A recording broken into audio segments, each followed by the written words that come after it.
ಇನ್ನು ಮಹಾರಾಷ್ಟ್ರದಲ್ಲಿ ಇಂಡಿ ಒಕ್ಕೂಟದ ಹೀನಾಯ ಸೋಲು. ಇದಕ್ಕೆ ಸಂಬಂಧಪಟ್ಟಂತೆ ಪರಮೇಶ್ವರ್ ಅವರು ಈಗ ಇವಿಎಂ ಮೇಲೆ ಅನುಮಾನ ವ್ಯಕ್ತಪಡಿಸ್ತಾ ಇದ್ದಾರೆ. ಅವ್ರು ಹೇಳ್ತಾ ಇದ್ದಾರೆ ತಮಗೆ ಬೇಕಾದಂಗೆ ದುರ್ಬಳಕೆ ಮಾಡ್ಕೊಂಡಿದ್ದಾರೆ ಇವಿಎಂ ಅನ್ನ.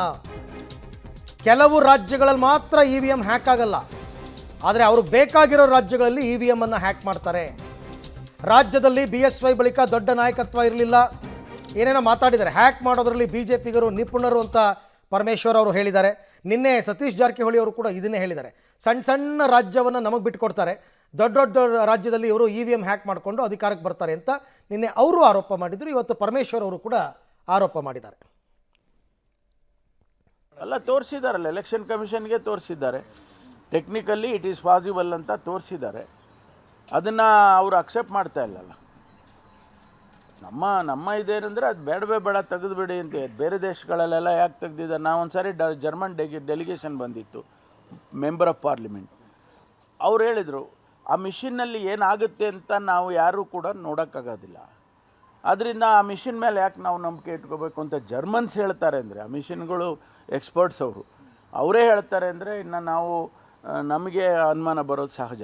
ಅದಕ್ಕೆ ಅವರು ವಾಪಸ್ಸು ಬ್ಯಾಲೆಟ್ ಪೇಪರಿಗೆ ಹೋದರೆ ನೋಡಿ. ನಿನ್ನೆ ಒಂದು ಇದಾಯಿತು. ನಮ್ಮ PCC ಪ್ರೆಸಿಡೆಂಟು ನಾನಾ ಪಟೋಲೆ ಅವ್ರದ್ದು 136ರಲ್ಲಿ ಸೋತರು ಅಂತ. 130. ಈ ಬಗ್ಗೆ ಮತ್ತಷ್ಟು ಮಾಹಿತಿ ನನ್ನ ಕೊಲೀಗ್ ಸುಕೇಶ್ ಅವರಿಂದ ಪಡ್ಕೊಂಡ. ಸುಕೇಶ್, ಪ್ರತಿ ಬಾರಿ ಚುನಾವಣೆಯಲ್ಲಿ ಯಾವ್ಯಾವ ಕಾಂಗ್ರೆಸ್ ಸೋಲುತ್ತೆ ರಾಜ್ಯಗಳಲ್ಲಿ, ಆಗ ಇವಿಎಂ ಸರಿ ಇಲ್ಲ ಅಂತಕ್ಕಂಥ ಆರೋಪ ಬರುತ್ತೆ. ಈಗ ಜಾರ್ಖಂಡಲ್ಲಿ ಗೆದ್ದರು, ಕಳೆದ ಬಾರಿ ಜಮ್ಮು ಕಾಶ್ಮೀರದಲ್ಲಿ ಇವರ ನೇತೃತ್ವದ ಇವರ ಒಕ್ಕೂಟ ಗೆತ್ತು, ಆಗ ಯಾರು ಪ್ರಶ್ನೆ ಮಾಡಲ್ಲ. ಬಟ್ ಸೋತು ಕೂಡಲೇ ಇವಿಎಂ ಮೇಲೆ ಅನುಮಾನ ವ್ಯಕ್ತಪಡಿಸ್ತಾರೆ ಅಂತಕ್ಕಂಥದ್ದು ಕಾಂಗ್ರೆಸ್ ಮೇಲೆ ಇರತಕ್ಕಂಥ ಆರೋಪ. ಈಗ ಮತ್ತೆ ಅದೇ ರೀತಿ ಆರೋಪ ಮಾಡ್ತಾ ಇದ್ದಾರೆ, ಇವಿಎಂ ಮೇಲೆ ಅನುಮಾನ ವ್ಯಕ್ತಪಡಿಸ್ತಾ ಇದ್ದಾರೆ ಕಾಂಗ್ರೆಸ್ ಲೀಡರ್ಸ್.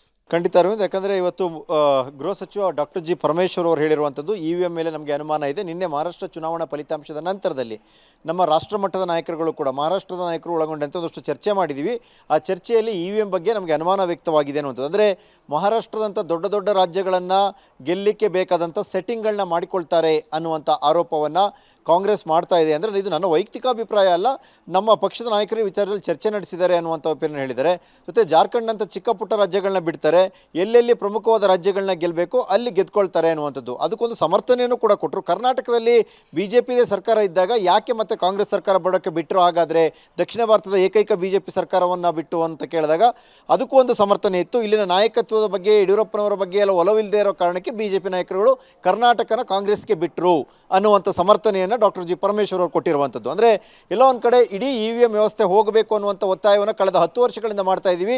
ಇವಿಎಂ ಹೋಗಬೇಕು, ಬ್ಯಾಲೆಟ್ ಬರಬೇಕು, ಆಗ ಮಾತ್ರ ನಾವು ಗೆಲ್ತೀವಿ, ಇಲ್ಲಾಂದರೆ ನಿರಂತರವಾಗಿ ಹೀಗೆ BJP ಗೆಲ್ತಾ ಇರುತ್ತೆ ಅನ್ನುವಂಥ ಆರೋಪವನ್ನು ಮಾಡಿದರೆ. ಸುಪ್ರೀಂ ಕೋರ್ಟ್ಗೆ ಹೋದರೂ ಕೂಡ ನ್ಯಾಯ ಸಿಕ್ಕಿಲ್ಲ ನಮಗೆ ಅನ್ನುವಂಥ ಆರೋಪವನ್ನು ಮಾಡಿದರೆ.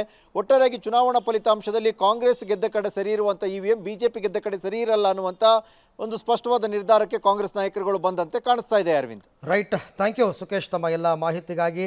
ಇದು ಸುಪ್ರೀಂ ಕೋರ್ಟ್ಗೆಲ್ಲ ಹೋಗಿತ್ತು, ಸುಪ್ರೀಂ ಕೋರ್ಟಲ್ಲಿ ಡೆಮೋ ತೋರಿಸಿ ಅಂದಿದ್ರು, ಅಲ್ಲ ಅದು ಪ್ರೂವ್ ಆಗಲಿಲ್ಲ, ಮತ್ತೆ ಈ ಆರೋಪಗಳನ್ನ ಮಾಡ್ತಾ ಇದ್ದಾರೆ.